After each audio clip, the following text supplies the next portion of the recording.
So we have this small SSD, and it's called Portable SSD T9, and it can support up to 2000 megabyte per second, which is like 32 GB per second. And then we have this USB A to USB C connector, and then we have this USB C to USB C connector.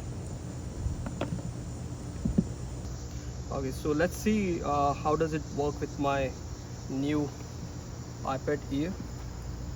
So I'm gonna select USB-C to USB-C connector because my iPad supports USB-C. So let's see, do we need anything else to connect it, or will it automatically connect it? So I can see right here, in a T9, so it directly connects like this. And I think, let's see if I have anything to open. Let's say if I copy this,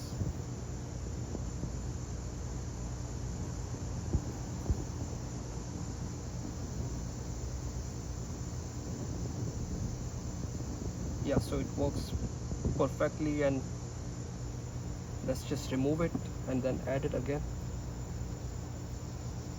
So it removed.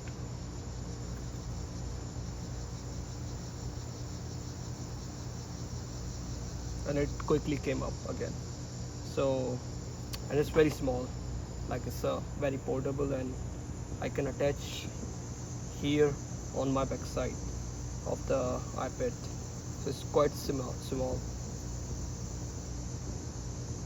So let's just work and see like how does it work with my iPhone 15.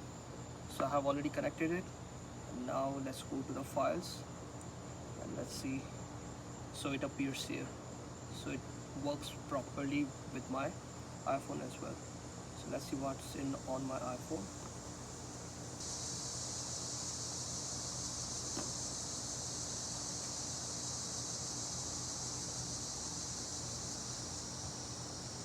Yeah, so it worked perfectly, and it's very extremely small. I can attach this portable with my iPhone, and it's a 4 terabytes, so it's very useful.